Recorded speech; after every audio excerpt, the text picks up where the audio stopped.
En el año 121 después de Cristo, se publicó en Roma una nueva obra de Gayo Suetonio Tranquilo, secretario del emperador Adriano. De Vita Caesarum, o sobre las vidas de los Césares, no era el tipo de libro que se podría haber escrito en tiempos de la República Romana. Ofrecía 12 biografías de los gobernantes de Roma, desde Julio César hasta el emperador Domiciano, quien había sido asesinado un cuarto de siglo antes de que Suetonio publicara su libro. Aunque hubo muchos individuos que merecían un estudio detallado durante la historia de la República Romana, hombres como Escipión Africano y Cayo Mario, estos no habían sido gobernantes del Estado romano. El libro de Suetonio indicaba que algo fundamentalmente diferente había comenzado en la época de Julio César. Se había establecido una tradición en la que un solo individuo era considerado el principal gobernante del Estado. Las vidas de los Césares buscaban explorar quiénes eran estos individuos y cómo había progresado el primer siglo y medio del Imperio Romano que había sucedido a la República Romana. Esta es la historia del Imperio Romano que Suetonio buscaba comprender. Es notable que Suetonio no usó la palabra emperador o imperator en el título de su libro. De alguna manera, simplemente indicaba que el primero de los emperadores romanos, César Augusto, había hecho bien su trabajo. Él estableció el sistema imperial en el año 27 a.C. Uno de sus principales objetivos al hacerlo había sido disfrazar el hecho mismo de que estaba creando un sistema de gobierno absoluto. A los romanos no les gustaba la idea de estar subordinados a un solo hombre y despreciaban las formas orientales de realeza que colocaban a una persona por encima de todas las demás. Fue por esto que Augusto diseñó el sistema imperial de la manera en que lo hizo en el año 27 a.C. En ese entonces, todavía era ampliamente conocido como Octaviano, el sobrino nieto de Julio César, quien había sido asesinado en el 44 a.C. después de arrogarse poderes dictatoriales sobre la República Romana. En la lucha por el poder que siguió, Octaviano salió victorioso sobre su rival Marco Antonio en el año 30 a.C. En los años posteriores, Octaviano había reflexionado sobre qué tipo de sistema debía establecer para evitar la impresión de que estaba creando una monarquía. Por lo tanto, cuando se presentó ante el Senado romano en el año 27 a.C., con una serie de reformas, estas estaban diseñadas para consolidar su control sobre el Estado. Con la apariencia superficial de respetar las tradiciones de la República, en primer lugar, Octaviano no afirmó ser un rey. En cambio, presentó sus reformas como diseñadas para convertirlo en el primer ciudadano de Roma, pero aún así, un ciudadano como los demás. La expresión que usó el Senado al confirmar esto fue princeps senatus, princeps civitatis, que significa primero entre los senadores, primero entre los ciudadanos. Luego concentró en sus manos los cargos republicanos existentes, como el de tribuno de la plebe, y también ocupaba regularmente el cargo de cónsul. Pronto también asumiría el cargo de sumo sacerdote de Roma, el pontífice máximo. Para simbolizar aún más su nuevo estatus, Octaviano adoptó un nuevo nombre. De ahora en adelante sería llamado César Augusto. Augusto era un término que significaba venerable, mientras que César era en honor a su tío abuelo Julio César. Finalmente, Octaviano añadió un término más a su lista de honores. Llevaría el título honorífico de imperator, que significa comandante o conquistador. Es de esta palabra que deriva el nombre por el cual normalmente conocemos a Augusto y a sus sucesores, emperadores. Somos afortunados de saber mucho sobre Augusto y sus muchos sucesores en los 2 siglos que siguieron. Hay grandes partes de la historia de la República Romana y aún más del Reino de Roma que la precedió, de las que se sabe muy poco o donde sí tenemos fuentes, su exactitud es dudosa. Ya no es así cuando se trata del reinado de Augusto y el periodo que le siguió. Los romanos habían adoptado firmemente el hábito de escribir historias de su tiempo, algo que los griegos habían iniciado cientos de años antes. Además, la biografía histórica era una forma en auge, y tenemos a dos historiadores antiguos, Suetonio y Plutarco, que escribieron biografías de muchos de los emperadores romanos desde Augusto en adelante.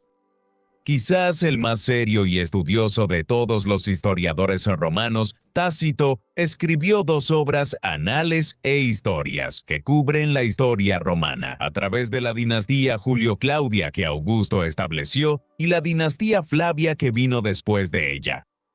Hay una gran cantidad de información adicional que se puede extrapolar de obras que ni siquiera son historias.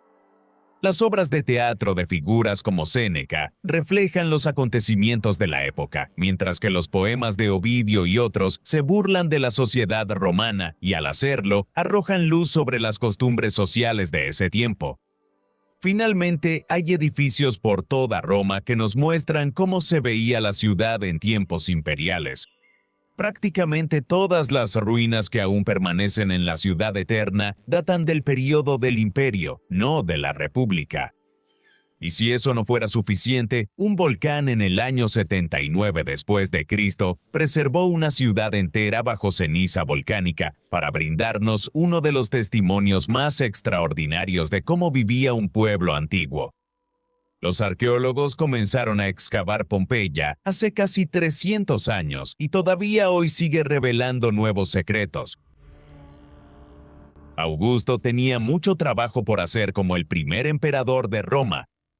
La República Romana había estado en guerra sin cesar durante cientos de años antes de su ascenso y había pasado de ser una pequeña ciudad-estado en el centro de Italia a dominar todo el mundo mediterráneo. En el último siglo, más o menos antes de su ascenso al poder, hubo constantes disturbios sociales y múltiples guerras civiles. Era un contraste extraño, un estado que conquistaba a todos sus vecinos, incluso mientras estaba en guerra consigo mismo. Esto había dejado poco tiempo para resolver los muchos problemas sociales y económicos que aquejaban a la sociedad romana. Augusto ahora se dispuso a remediar estos problemas. Un problema importante era el ejército romano. Cayo Mario había reformado el ejército a finales del siglo II a.C. para crear una fuerza profesional permanente. Sin embargo, aún quedaba trabajo por hacer. Las guerras civiles y las guerras de conquista habían empleado a cientos de miles de legionarios y muchos de ellos no habían sido recompensados adecuadamente al retirarse. También había demasiados hombres en servicio en el año 27 a.C. Si quería evitar que surgiera un nuevo rival, Augusto necesitaba desmovilizar a muchos de estos soldados y jubilarlos. Se le ocurrió la idea de recompensar a los legionarios retirados con tierras en Italia y en lugares como la Galia que su tío abuelo había conquistado. Luego reformó la estructura del ejército y también redefinió la guardia pretoriana para convertirla en una especie de guardia imperial que eran los únicos soldados permitidos dentro de Roma y la península itálica.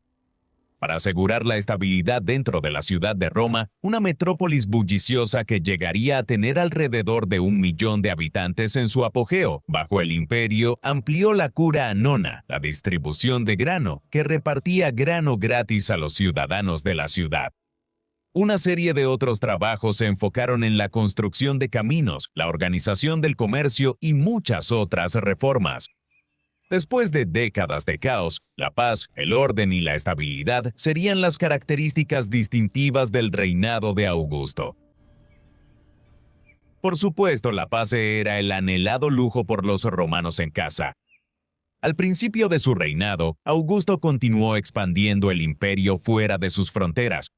Gran parte de su actividad militar al principio de su tiempo como emperador se centró en la pacificación final del norte de España, donde ciertos grupos nativos seguían resistiendo el dominio romano en las montañas de Cantabria, 2 siglos después de que Roma comenzara a conquistar Hispania. También se envió una expedición bajo el mando de Helio Galo a la península arábiga para examinar la posibilidad de anexar esta región y su valioso comercio de especias. Sin embargo, los romanos finalmente decidieron establecer a los nabateos de Petra como un pueblo cliente y evitaron involucrarse directamente en esa región. Incluso se envió una expedición al desierto del Sahara bajo el mando de Lucio Cornelio Balbo para explorar la posibilidad de una expansión más al sur en esa dirección. Viajó tan al sur como Mali, pero evidentemente regresó con la advertencia de que al sur solo se encontraban arena y calor. En cambio, Augusto miró hacia el norte y decidió que emularía el logro de su tío abuelo al conquistar la Galia, en lo que ahora es Francia, añadiendo Germania al este de ella al imperio.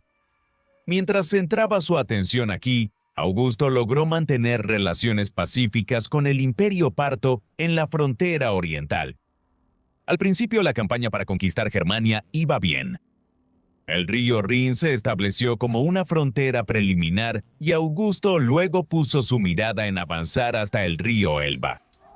Sin embargo, en el año 9 después de Cristo, hacia el final de su reinado, un gran ejército romano fue atraído a una emboscada en el bosque de Teutoburgo, en el norte de Germania, y 3 legiones fueron destruidas.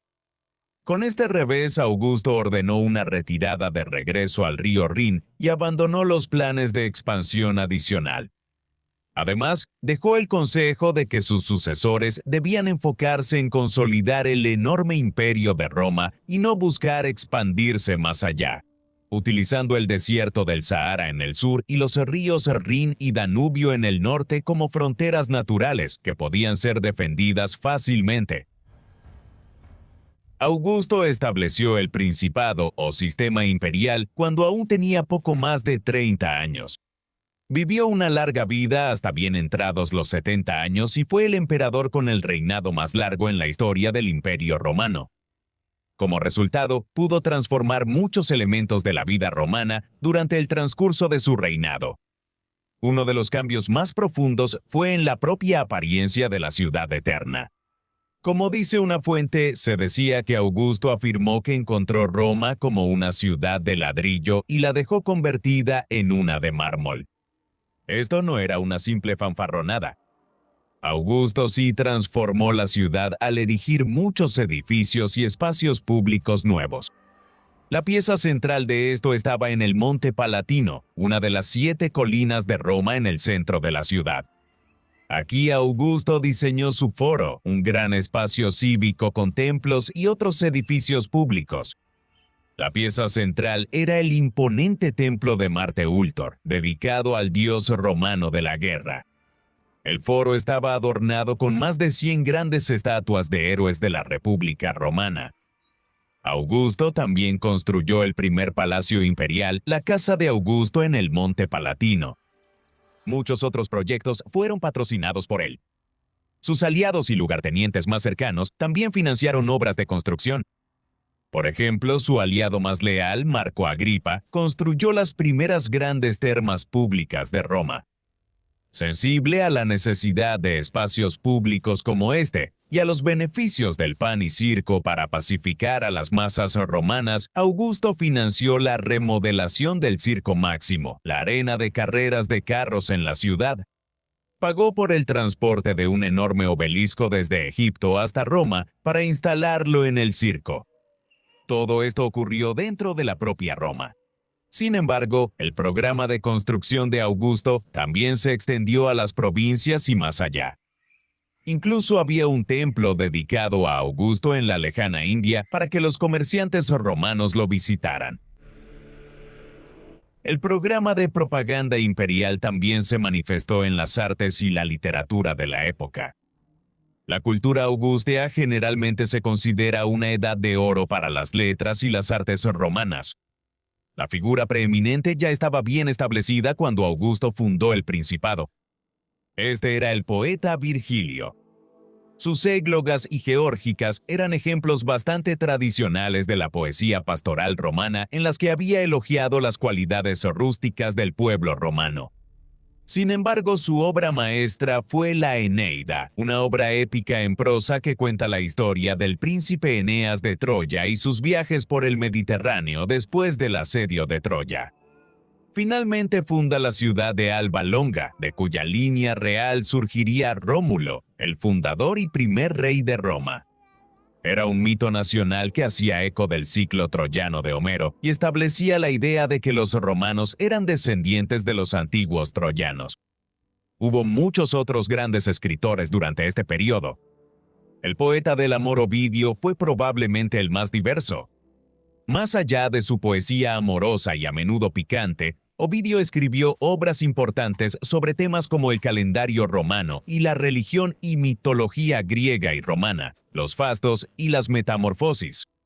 El historiador Tito Livio escribió una de las obras históricas más importantes del mundo antiguo, rastreando la historia de Roma hasta su fundación mítica. Lo notable es que casi todos estos individuos estaban asociados con la corte imperial de alguna manera. Muchos de ellos recibieron el patrocinio directo de Augusto o de uno de los grandes mecenas literarios de la historia romana, el amigo de Augusto, Gayo Mecenas. Aún así, como ocurre con todo lo del mundo antiguo, se ha perdido mucho. Al final del periodo republicano, Marco Terencio Varrón escribió una enorme variedad de libros sobre diferentes temas. Está completamente claro por las referencias a él hechas por otros escritores romanos que Varrón era considerado uno de los más grandes eruditos del mundo antiguo. Y, sin embargo, prácticamente todo lo que escribió se ha perdido. Han sobrevivido algunos textos y fragmentos citados de segunda mano en los escritos de otros, pero poco más. Es una muestra de cómo incluso los escritores antiguos más venerados pueden haberse perdido por los caprichos del tiempo. Incluso cuando Virgilio estaba escribiendo la Eneida al principio del reinado de Augusto, la cuestión de la sucesión ya preocupaba al primer emperador. Se había enfermado gravemente apenas unos años después de comenzar su gobierno, y existía la preocupación de que muriera en ese momento. Aunque se recuperó, eso le hizo ver la necesidad de establecer claramente dónde recaería la línea de sucesión. No había precedentes para esto, y no era automático que un miembro masculino de su familia lo sucediera. Después de todo, Augusto se esforzó mucho en tratar de establecer que esto no era una monarquía. En cualquier caso, él no tenía un hijo. Solo tuvo una hija biológica, Julia la mayor, de su segundo matrimonio. Pero a través de su tercer matrimonio con Livia Drusila, tuvo varios hijos adoptivos.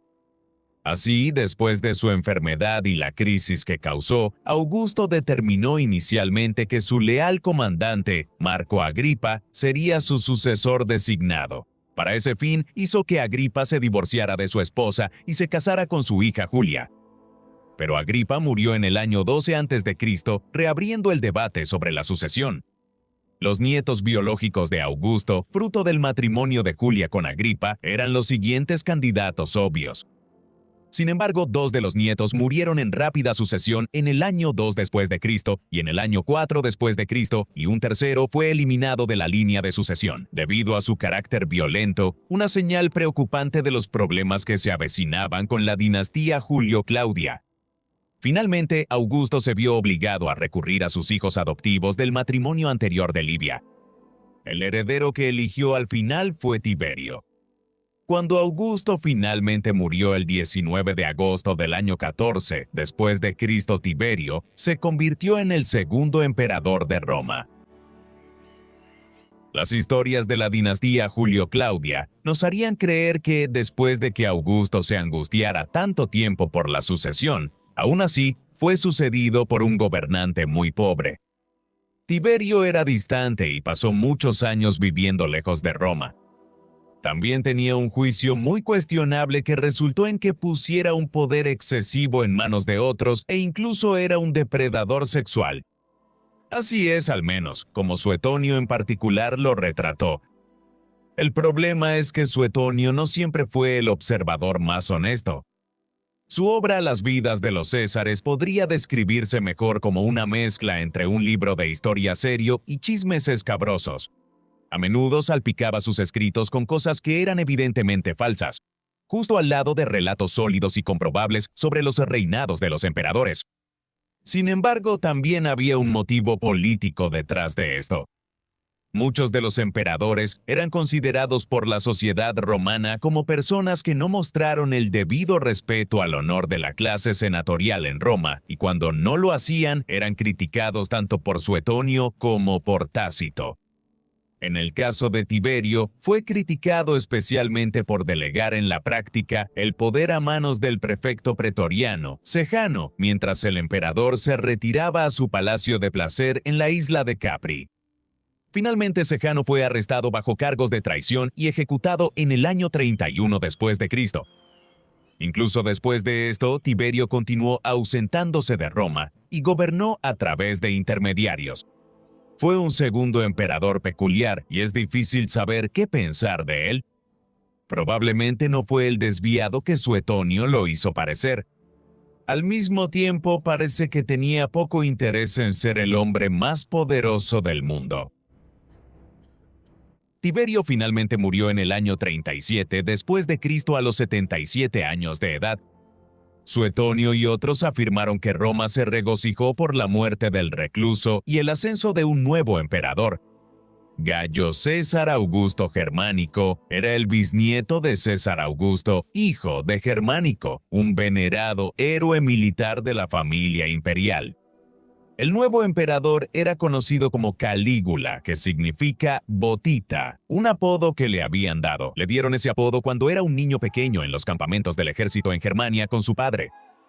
Desafortunadamente, Calígula resultó no ser nada parecido a su muy respetado padre, ni tampoco a su idolatrado bisabuelo. Por todos los relatos, era un lunático y un tirano, alguien que intentó socavar el cuidadoso equilibrio de poder entre el emperador y el senado que Augusto había establecido. En Roma y en toda Italia, emprendió una serie de proyectos de construcción que a menudo desperdiciaban el dinero público. Exigió que lo adoraran como a un dios, humilló a los miembros del Senado e intentó que se erigiera una estatua suya en el Templo de Jerusalén, una grave ofensa para el pueblo judío. Incluso se dice que Calígula intentó nombrar a su caballo como cónsul, el cargo político más alto en Roma. Todo esto fue demasiado para el élite imperial y en el año 41 después de Cristo, apenas 4 años después de su ascenso al poder, la Guardia Pretoriana lo asesinó en Roma. En medio del caos que rodeó el asesinato, encontraron a su tío Claudio escondido detrás de una cortina en el Palacio Imperial. Claudio había nacido con una cojera, una condición que anteriormente lo había excluido de ser considerado para un alto cargo, pero en el tumulto que siguió al asesinato de Calígula, la Guardia Pretoriana decidió que Claudio sería un buen emperador. Quizás pensaron que sería dócil y fácil de manipular. Cualquiera que haya sido el motivo, resultó ser en general el mejor de los emperadores Julio Claudios después del propio Augusto. Reinaría hasta el año 54 después de Cristo. El reinado de Claudio es notable por una cosa en particular, el inicio de la conquista de Britania. La gente del Mediterráneo sabía de Britania desde hacía siglos. Por ejemplo, el explorador y escritor griego Pitias de Masalia había visitado la isla a finales del siglo IV a.C. Julio César había cruzado a la isla durante su conquista de la Galia y evidentemente estaba considerando la posibilidad de conquistar Britania en algún momento futuro. Sin embargo, el consejo de Augusto a sus sucesores había sido simple: no expandir más el imperio y consolidar el control sobre las vastas tierras que ya habían sido conquistadas. Claudio fue el primero de sus sucesores en ignorar este consejo. En el año 43 después de Cristo, 2 años después de iniciar su reinado, Claudio invadió Britania. En ese momento la isla estaba habitada, al igual que lo había estado la Galia, por un mosaico de diferentes tribus celtas, algunas más poderosas que otras. Eran capaces de organizar una defensa más unida de su hogar insular cuando era necesario, y la conquista de Britania sería un proceso lento. Claudio logró asegurar las regiones costeras del sur y los romanos se expandieron gradualmente hacia el norte en las décadas siguientes. Para la década de los 60 después de Cristo, todavía estaban intentando pacificar las Midlands y Gales. Existe un relato inusualmente detallado de algunos de estos eventos en la Agrícola, escrito por el historiador romano Tácito, sobre la vida de su suegro, Cayo Julio Agrícola, quien sirvió como gobernador de Britania entre el 77 después de Cristo y el 85 después de Cristo, completó la conquista de Gales e Inglaterra y lanzó la campaña más exitosa en lo que entonces se conocía como Caledonia, la actual Escocia. Sin embargo, la conquista de la parte norte de Britania nunca se completó por completo, y como es bien sabido, los romanos finalmente terminaron construyendo un muro físico a través del norte de Inglaterra para servir como frontera norte. Claudio murió en circunstancias sospechosas en el año 54 después de Cristo. Relatos antiguos sugieren que fue envenenado por su esposa Agripina, quien luego se aseguró de que su hijo de un matrimonio anterior, Nerón, lo sucediera. Esto bien podría ser cierto, o podría ser parte del sentimiento anti-Nerón que prevaleció en tiempos posteriores. Nerón es un gobernante difícil de descifrar. Más tarde, escritores como Suetonio lo describieron como un tirano al estilo de Calígula, un hombre del que se decía que había provocado intencionalmente el gran incendio que destruyó gran parte de Roma en el año 64 después de Cristo para poder despejar parte de la ciudad y construirse un nuevo y vasto palacio allí. Los escritores cristianos aumentaron esta impresión negativa siglos después cuando identificaron a Nerón como el primer emperador en perseguir a gran escala a los cristianos. Estas opiniones son cuestionables. Nerón fue finalmente derrocado en el año 68 después de Cristo y murió, pero inmediatamente después surgieron varios aspirantes al trono que afirmaban ser Nerón. ¿Por qué, si era tan impopular, los aspirantes al trono habrían fingido ser Nerón? Seguramente estaban apelando a un sentimiento popular que apreciaba al emperador recién fallecido. La imagen del Nerón tiránico bien podría ser una construcción tanto de Suetonio como de escritores cristianos posteriores. En cualquier caso, incluso Suetonio admitió que Nerón mostró muchas buenas cualidades al principio de su reinado y solo se volvió tiránico con el tiempo. Su periodo de 14 años como el último emperador de la dinastía Julio-Claudia también fue notable por su producción cultural.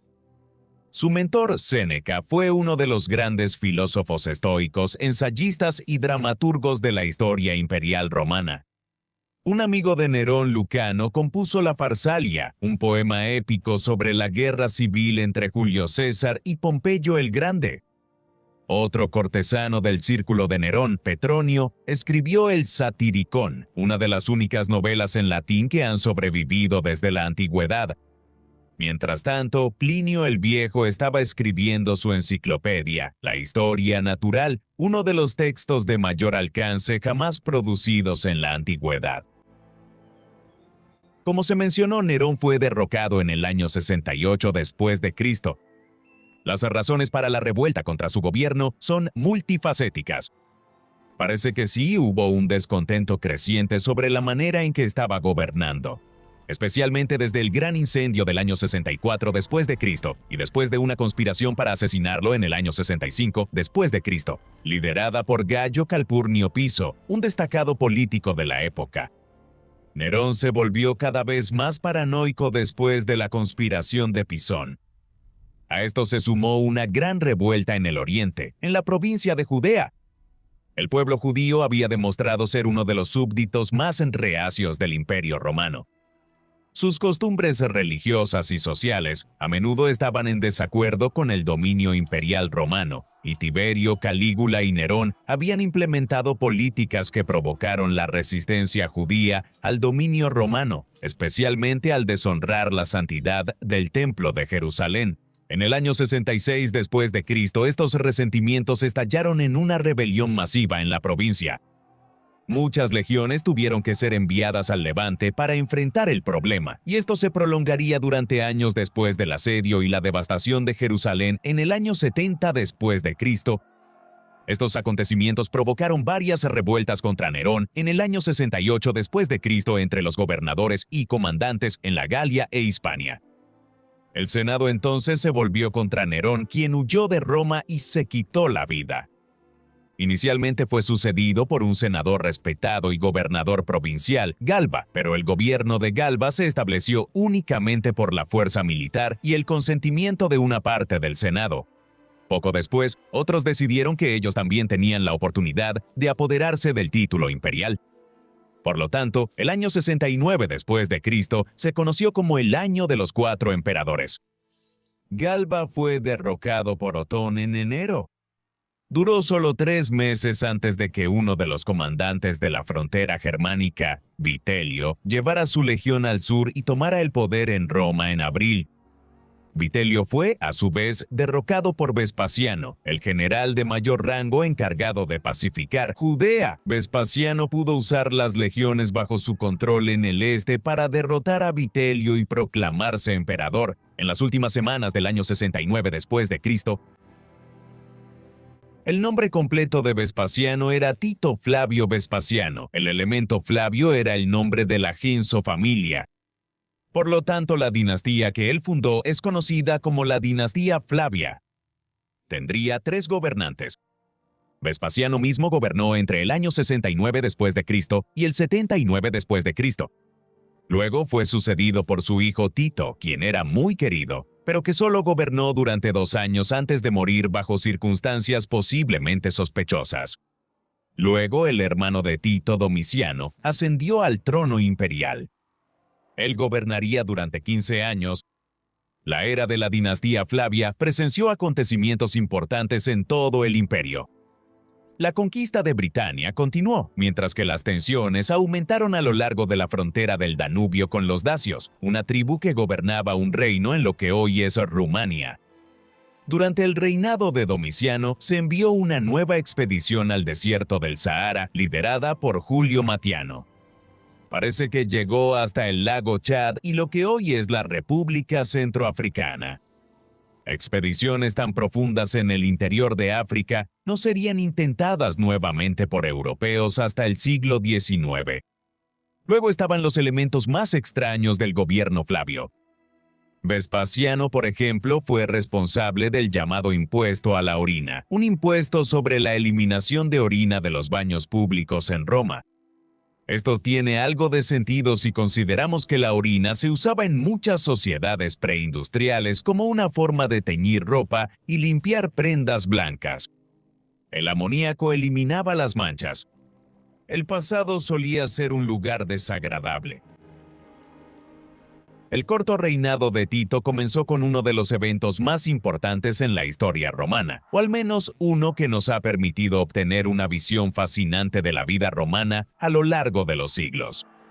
Anteriormente se creía que la erupción del monte Vesubio que destruyó las ciudades de Pompeya y Herculano en el sur de Italia, cubriéndolas con montones de ceniza volcánica y piedra pómez, ocurrió el 24 de agosto del año 79 después de Cristo. Esa fecha ahora se pone en duda y la erupción pudo haber ocurrido en octubre. El resultado fue el mismo en cualquier caso. El Vesubio expulsó enormes cantidades de lava que cubrieron los pueblos cercanos y preservaron sus restos debajo.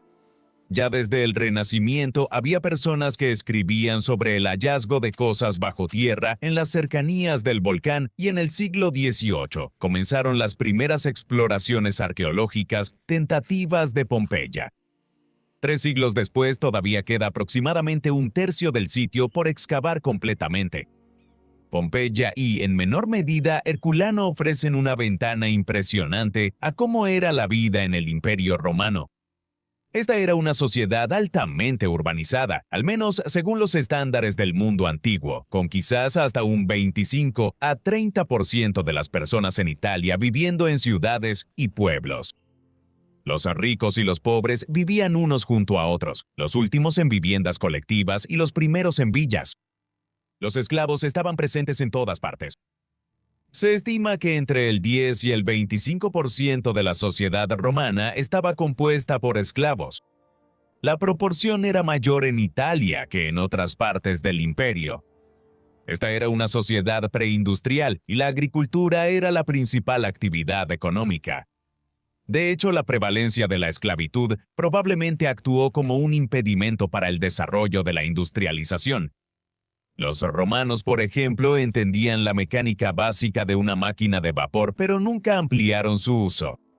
Muchos habrían sentido que no había necesidad de trabajo mecanizado de este tipo cuando se podía usar un grupo de esclavos para realizar cualquier tarea servil. La vida en las ciudades tenía algunos elementos sorprendentemente modernos. Había restaurantes de comida rápida llamados termopolios, en los que la comida se cocinaba y luego se colocaba en jarras a lo largo de mostradores calentados para mantenerla caliente. El uso de grandes cubas de agua caliente para generar calor se utilizaba para la calefacción central en las provincias más frías, especialmente durante los meses de invierno. Grandes cubas de agua se colocaban debajo de las tablas del piso en una esquina de la habitación y el calor se irradiaba desde estos radiadores improvisados. Todo esto era posible porque los romanos construyeron grandes acueductos que llevaban abundante agua a sus ciudades y pueblos, a menudo utilizando simplemente la gravedad para hacer que el agua bajara desde nacimientos de ríos en lo alto de las colinas. Estos acueductos y el sistema de caminos romanos apuntan hacia una de las cosas en las que los romanos eran mejores, la ingeniería. Gran parte de esto se logró utilizando el conocimiento griego de las matemáticas y la eficiencia romana. Gran parte del trabajo manual era realizado por esclavos, pero también parte de este trabajo era llevado a cabo, o al menos supervisado, por las legiones. Sería incorrecto pensar que los legionarios eran simplemente soldados. A medida que el imperio se volvió más pacífico en los siglos I y II a.C., la Pax Romana, o Paz Romana, como a veces se le conoce, significó que había que encontrar trabajo para los legionarios estacionados en las ciudades. Con el tiempo, los legionarios se convirtieron en una especie de servicio civil.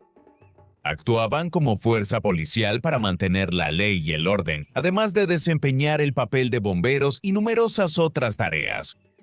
No habrían estado presentes en Pompeya debido a la prohibición de legionarios en la propia Italia. Pero en otros lugares, en todo el imperio, el ejército romano era una presencia constante. De hecho, entre el 60 y el 80% del presupuesto romano se gastaba en mantener las legiones. Uno de los elementos más llamativos de las ruinas de Pompeya es la perspectiva que ofrece de la vida religiosa en el Imperio Romano. Como era de esperarse, las principales deidades del panteón romano eran adoradas aquí y sus templos estaban en lugares públicos prominentes.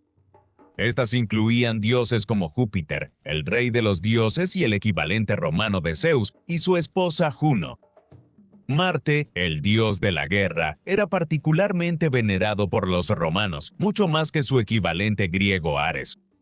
Minerva, a quien los romanos equiparaban con Atenea en el sistema griego, era adorada de forma destacada en Pompeya como diosa de la justicia y el comercio. Los templos y santuarios de la ciudad indican una mezcla cosmopolita de religiones. Por ejemplo, había un gran templo de Apolo en Pompeya. Apolo era el dios griego de la música, la danza, el tiro con arco y el sol. Había habido un gran resurgimiento de su culto en el oriente griego en tiempos romanos, y no es sorprendente que se estableciera un templo en su honor en Pompeya, particularmente cuando consideramos que el sur de Italia había sido una extensión del mundo griego en siglos pasados, donde se establecieron muchas colonias griegas. Más sorprendente fue el descubrimiento, allá por 1764, de los restos de un templo de Isis en Pompeya. Isis era la diosa egipcia del inframundo y la magia. El culto a ella y a su hermano y esposo en el sistema mitológico egipcio, Osiris, revivió en tiempos romanos y se extendió desde Egipto por gran parte del Mediterráneo. Más allá de estas deidades supremas, los restos de Pompeya muestran que la gente común a menudo tenía altares en sus hogares para deidades domésticas menores, como los penates y los lares. Dioses domésticos a quienes se les hacían ofrendas durante las comidas y de quienes se decía que cuidaban la domus o el hogar a cambio. Finalmente, hay evidencia en Pompeya de la adoración generalizada de los emperadores como deidades ya en esta etapa. Esto más tarde causaría problemas dentro del Imperio Romano, ya que se creía que la fe cristiana en un solo Dios entraba en conflicto con las obligaciones hacia el culto imperial del emperador. Esto llevó a una campaña concertada para perseguir a los cristianos en la segunda mitad del siglo III a.C. Pompeya probablemente tenía una población de alrededor de 12.000 personas. Esto era lo suficientemente grande como para que la ciudad tuviera su propio anfiteatro para la representación de obras de teatro y la realización de combates de gladiadores. Podía albergar a más de 20.000 personas, lo que sugiere que en ciertas ocasiones la gente acudía en masa a Pompeya desde los alrededores para asistir a los eventos allí. Había sido construido alrededor del año 70 a.C., durante las caóticas décadas finales de la República Romana. Era inusual en tanto que el anfiteatro fue construido de piedra y no de madera, lo que lo convierte en uno de los primeros anfiteatros construidos de piedra por los romanos en cualquier lugar. En ese momento, la gente de la capital al norte todavía asistía a obras de teatro y juegos de gladiadores en varios pequeños anfiteatros construidos principalmente de madera. Fueron mejorando gradualmente hasta que Vespasiano encargó la construcción de un nuevo y vasto anfiteatro al principio de su reinado. El anfiteatro Flavio, lo que hoy conocemos como el Coliseo, fue finalmente terminado e inaugurado por su hijo Tito en el año 80 después de Cristo. Es una de las maravillas de la arquitectura e ingeniería romana, un edificio que ha sido emulado durante miles de años y cuyas características de diseño han influido en estadios de fútbol y otros recintos deportivos en todo el mundo. Inicialmente podía albergar a más de 60.000 personas. Las ampliaciones posteriores realizadas por Domiciano permitieron que su capacidad máxima aumentara a unas 80.000 personas y se añadieron importantes pasadizos y cámaras subterráneas debajo de la arena principal. Los juegos celebrados con motivo de la inauguración del anfiteatro Flavio en Roma durante el breve reinado de Tito fueron el punto culminante de la popularidad de la dinastía. Un año después, Tito murió con solo 41 años de edad. Su fallecimiento prematuro inevitablemente llevó a sospechas de que había sido envenenado o asesinado de alguna otra manera, pero no hay evidencia que valide esta sospecha. Las sospechas surgieron como resultado de la impopularidad posterior de su hermano Domiciano. Al igual que Nerón antes que él, Domiciano no fue mal visto al principio. Era percibido como un emperador relativamente competente con mucho potencial. Sin embargo, con el tiempo, perdió el favor del Senado romano y como resultado, fue retratado desfavorablemente por Suetonio y Tácito después.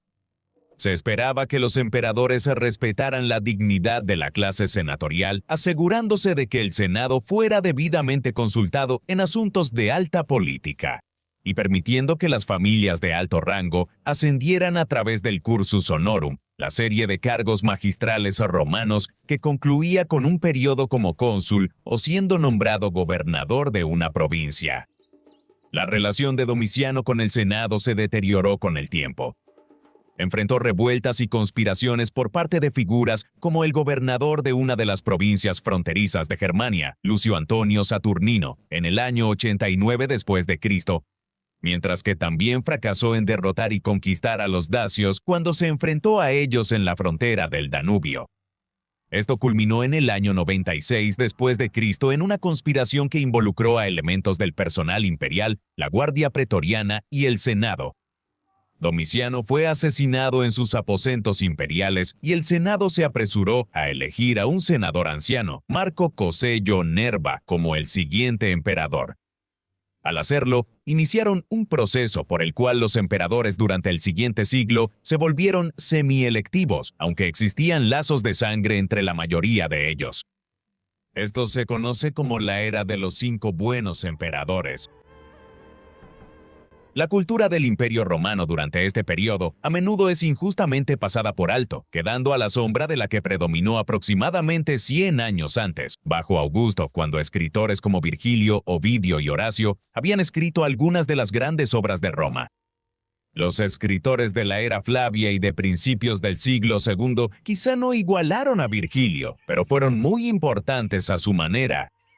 Esta fue, por ejemplo, la época dorada de la sátira romana.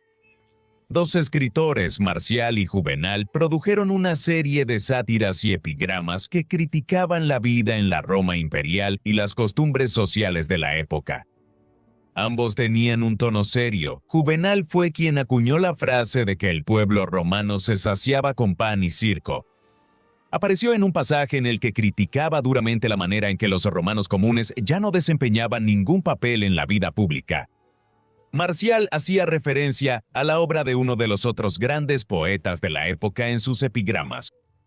Esta era la Púnica, escrita por Silio Itálico. Es el poema épico más largo que ha sobrevivido del mundo antiguo y narra la historia de las guerras púnicas entre Roma y Cartago en el siglo III a.C. Itálico no es muy conocido en el mundo moderno, ni tampoco su contemporáneo Quintiliano.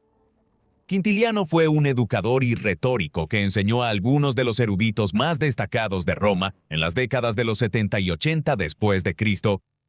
Fue venerado en el Renacimiento como el modelo de habilidad retórica junto a Cicerón. Finalmente, durante esta época, Roma acogió a algunos de los historiadores más destacados del mundo antiguo. Suetonio y Tácito son los dos más destacados. Un tercero fue Josefo Flavio, un erudito judío romanizado, quien compuso una serie de obras sobre la revuelta judía y otros elementos de la historia judía. Después de que se trasladó a Roma al servicio de los Flavios tras la guerra que tanto perturbó su tierra natal. El auge literario fue complementado por una especie de renacimiento de la cultura griega en las provincias orientales, un periodo que se ha llegado a conocer como la Segunda Sofística.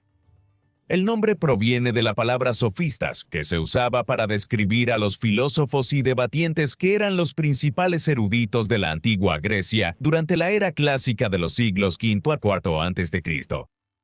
Esta segunda sofística fue un periodo en el que su interés por una amplia gama de géneros se reavivó de manera tangible.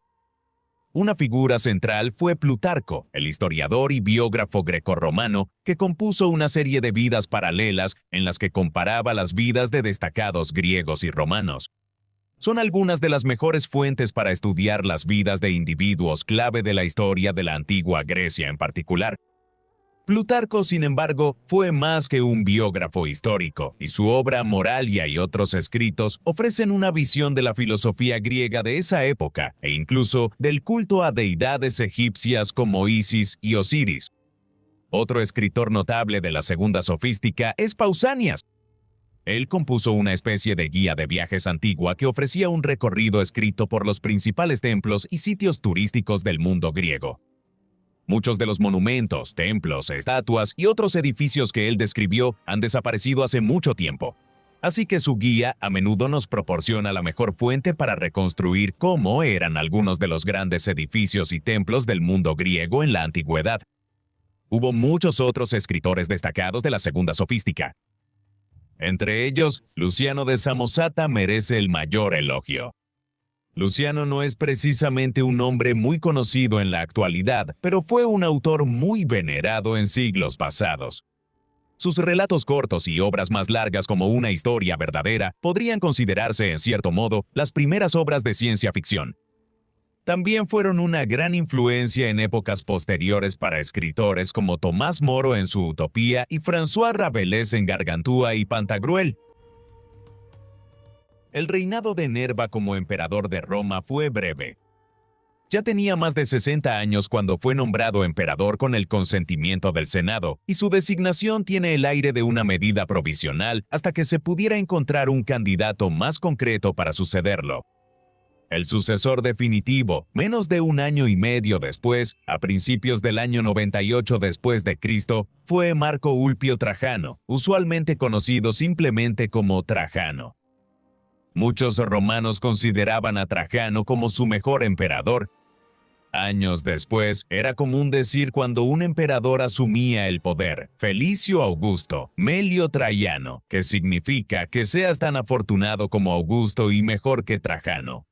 Esto indicaba que él era el referente al que aspirar. Esta visión de Trajano se basaba completamente en sus hazañas militares. Ningún emperador extendió el imperio con tanto éxito como él. En los Balcanes conquistó el reino de Dacia y comenzó a transformarlo en una de las provincias más romanizadas del imperio. Hoy se conoce como Rumania, la tierra de los romanos. En el año 106 después de Cristo anexó el reino nabateo, incorporando el desierto del Negev, partes de Jordania y el noroeste de Arabia bajo el dominio directo romano. Esto fue importante para controlar el lucrativo comercio de especias a través de esta región. Finalmente, en el año 115 después de Cristo, lanzó una nueva guerra contra el enemigo oriental de Roma, el Imperio Parto. A diferencia de muchos de sus predecesores, tuvo un éxito sorprendente en esto, conquistando Armenia y Mesopotamia en una campaña fulminante e incluso lanzando incursiones en Persia, en Asia Central. Trajano había comenzado a organizar estas tierras en provincias romanas cuando murió en el año 117 después de Cristo. Las conquistas en Mesopotamia fueron abandonadas después de eso, ya que su sucesor, Adriano, decidió que era poco práctico intentar retener el control de ellas. Sin embargo, el recuerdo de los logros de Trajano hizo que los romanos lo consideraran su mayor gobernante junto con Augusto. El sucesor de Trajano, Adriano, quien gobernó del año 117 después de Cristo al 138 después de Cristo, fue un emperador muy diferente a Trajano o prácticamente a cualquier otro emperador anterior a él. Fue un administrador y reformador de un tipo que no se había visto antes. Adriano pasó gran parte de su reinado viajando por el imperio con una corte itinerante, deteniéndose en ciudades y pueblos para determinar qué necesitaba ser arreglado en lugares específicos y luego tomar medidas para hacerlo. Uno de los elementos más notables de esto ocurrió en Britania, donde Adriano ordenó la construcción de un gran muro y una serie de fortificaciones a lo largo de lo que ahora es el norte de Inglaterra. El muro de Adriano tenía más de 100 kilómetros de largo. Esto marcó el fin de los intentos de conquistar a los caledonios al norte después de décadas de intentos y en su lugar estableció una defensa fronteriza efectiva contra sus incursiones hacia el sur. En otros lugares reformó el sistema legal y ordenó la codificación del derecho romano.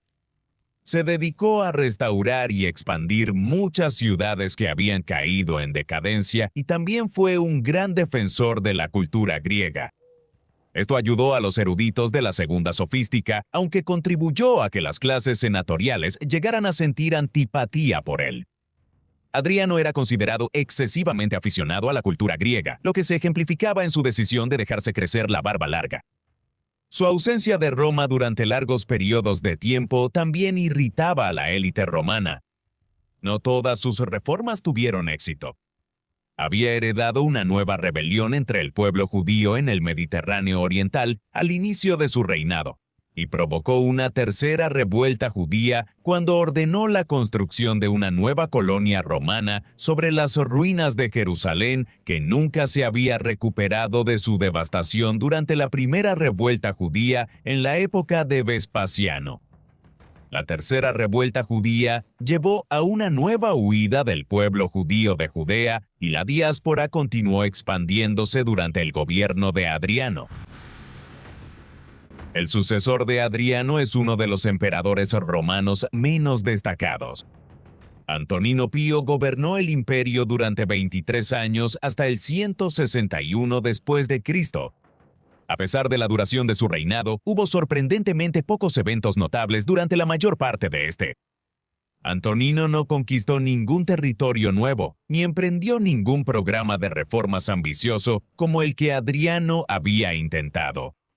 Es indicativo de la falta de actividad durante su gobierno que la decisión de intentar conquistar parte del sur de Escocia destaque como una medida proactiva. Por lo que se sabe, él era simplemente un burócrata mesurado y discreto, alguien que dejó el tesoro mucho más lleno al final de su reinado, y que mejoró numerosos elementos de la vida romana, como el suministro de agua potable a las ciudades y pueblos. Estas no son el tipo de acciones que hacen que a una persona se le llame Antonino el Grande o algo parecido. Sin embargo, la gente libre del imperio no habría tenido mucho de qué quejarse durante su reinado. La paz romana estaba en su apogeo, el comercio florecía y reinaba la prosperidad. De este período, el historiador británico de la Ilustración, Edward Gibbon, en su monumental obra Historia de la decadencia y caída del Imperio Romano, diría más tarde: si a un hombre se le pidiera elegir el período en la historia del mundo durante el cual la condición de la raza humana fue más feliz y próspera, él, sin dudarlo, nombraría aquel que transcurrió desde la muerte de Domiciano hasta el ascenso de Cómodo al trono. La vasta extensión del Imperio Romano era gobernada por un poder absoluto bajo la guía de la virtud y la sabiduría. Los ejércitos eran controlados por la mano firme pero suave de 4 emperadores sucesivos cuyos caracteres y autoridad inspiraban un respeto involuntario. Las formas de la administración civil se preservaban cuidadosamente. De ningún reinado fue esto más cierto que del de Antonino Pío. Antonino murió en el año 161 después de Cristo y fue sucedido por sus hijos adoptivos, Marco Aurelio y Lucio Vero, siendo esta la primera vez que 2 emperadores gobernaban juntos. Su reinado conjunto comenzó con una pandemia terrible.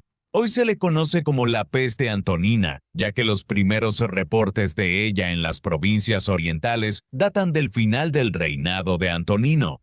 Sin embargo, arrasó con el imperio y persistió durante todo el reinado de Marco Aurelio en las décadas de los 160 y 170 después de Cristo. Todavía se debate exactamente qué causó la peste antonina. Los relatos de la época sobre cómo los afectados experimentaban erupciones en la piel sugieren que fue una ola virulenta de viruela que llegó de Asia, contra la cual la gente del Imperio Romano tenía poca resistencia.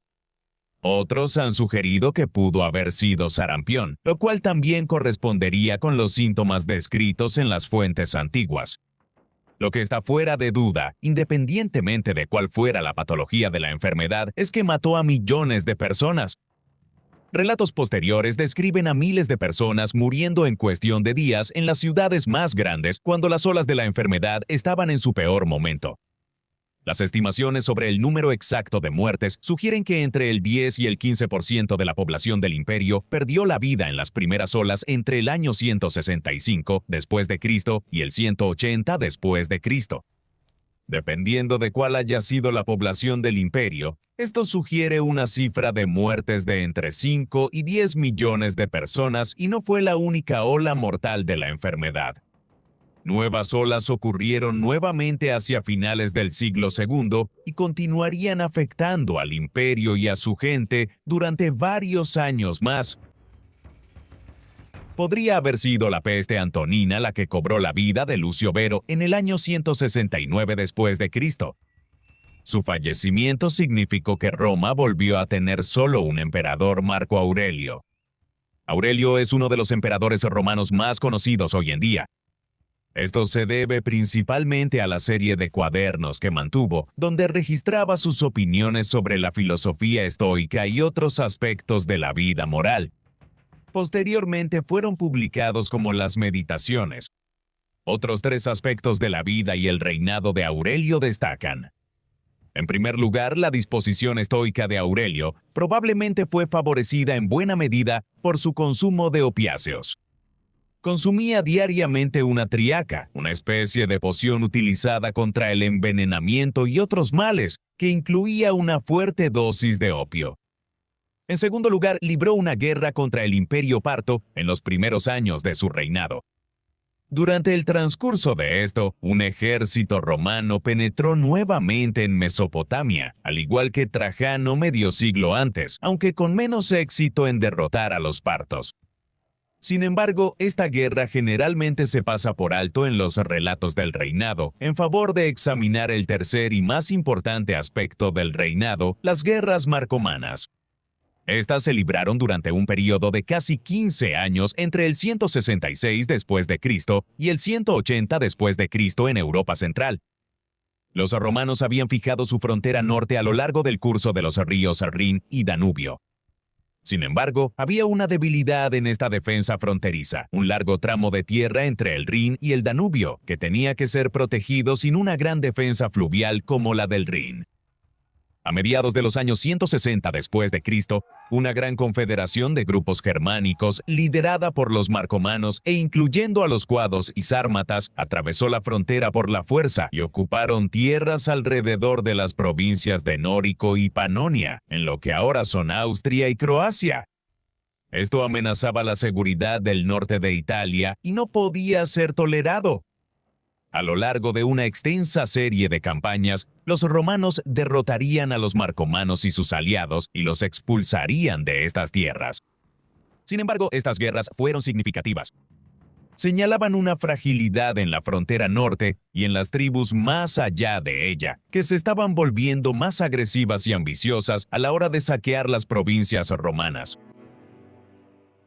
Marco Aurelio siguió una práctica bien establecida en sus últimos años al nombrar a su sucesor designado como su coemperador. La idea era que el emperador principal formara al más joven para que no llegara al puesto sin experiencia sobre cómo funcionaban el gobierno imperial y el ejército, o incluso sobre cómo manejar al Senado. Lo inusual de la decisión de Aurelio fue que él fue el primer emperador desde la época de la dinastía Flavia, 100 años antes, en hacer a su hijo biológico, Cómodo, su heredero. Los 5 buenos emperadores generalmente habían sido seleccionados por sus méritos y luego adoptados por el emperador en funciones, aunque muchos de ellos eran primos entre sí. Aurelio no siguió esta costumbre y cuando murió en el año 180 después de Cristo, fue sucedido por Cómodo. El reinado encaja en un patrón bien establecido para los malos emperadores. Como Nerón y Domiciano antes que él, las cosas no empezaron tan mal. Sin embargo, al poco tiempo, al igual que Nerón y Tiberio antes que él, Cómodo empezó a ignorar los métodos establecidos de gobierno y en su lugar delegó amplios poderes en manos de varios esclavos liberados y prefectos de la Guardia Pretoriana. Luego las cosas se volvieron realmente peculiares de una manera que refleja el comportamiento de Calígula. Cómodo se volvió cada vez más tiránico y exigió que lo adoraran como a un dios. Rompió completamente con el Senado y comenzó a participar en los combates de gladiadores en el anfiteatro Flavio en Roma. Como si quisiera reforzar la percepción de que era un Nerón moderno, un gran incendio arrasó Roma en el año 191 después de Cristo, creando aún más desilusión con el gobierno de Cómodo, tal como ocurrió en el año 64 después de Cristo con Nerón. Después de esto, Cómodo decidió que él era un Rómulo moderno y que quería crear un nuevo calendario en el que cada mes del año llevara su nombre de una u otra forma. Incluso Julio César se había conformado con que solo Julio llevara su nombre. Todo esto fue demasiado para los distintos grupos que conformaban la vida política romana, los senadores, el personal imperial y el ejército. En la víspera de Año Nuevo del 192 después de Cristo, después de regresar de una matanza en el Coliseo, Cómodo fue estrangulado hasta la muerte en su bañera por un luchador llamado Narciso. Un senador y excomandante militar, Pertinax, fue proclamado emperador en cuestión de horas. Sin embargo, esto fue solo el comienzo de una larga guerra civil y un período aún más extenso de crisis que caracterizó la vida en el Imperio Romano durante cientos de años más. Cómodo suele ser retratado como un villano del Imperio Romano, un gobernante imprudente que era la antítesis de su padre y cuyo reinado marcó el inicio de un período de crisis y decadencia. Hay algo de verdad en esto, y Roma de hecho caería en un período de crisis y decadencia en el siglo III. Sin embargo, en realidad, ya había muchas señales de los problemas que se avecinaban incluso durante la supuesta edad de oro de los 5 buenos emperadores. Las 3 características clave de la crisis de Roma en el siglo III fueron la inestabilidad económica, una crisis política que vio un rápido cambio de emperadores a medida que el ejército se volvía demasiado poderoso y se involucraba en guerras civiles perpetuas y la invasión de las fronteras del imperio por grupos germánicos y asiáticos ansiosos por adquirir su riqueza. En los 3 casos ya había síntomas de estos problemas presentes en los siglos I y II de Cristo. fue la Guardia Pretoriana la que derrocó a Calígula en el año 41 después de Cristo y coronó a un nuevo emperador, aunque optaron por un miembro de la dinastía Julio Claudia. Las legiones y la Guardia Pretoriana también habían jugado un papel en el derrocamiento de emperadores en los años 68 después de Cristo y 96 después de Cristo, y lo harían de nuevo inmediatamente después de la muerte de Cómodo. De manera similar, aunque la crisis económica del siglo III eclipsaría cualquier cosa anterior, los emperadores romanos como Trajano ya habían recurrido a reducir el contenido de plata de las monedas romanas para pagar unas fuerzas militares más numerosas a principios del siglo II. Además, cuando se trataba de las fronteras de Roma, el reinado de Marco Aurelio y la incursión de los marcomanos en la zona fronteriza, cerca de la fuente del Danubio, había proporcionado un presagio de lo que vendría en los siglos III, IV y V. El siglo II pudo haber sido la edad de oro del Imperio Romano, como sugirió Gibbon, pero como con tantos otros imperios, el cenit de su poder ocultaba los muchos defectos que sostenían el sistema.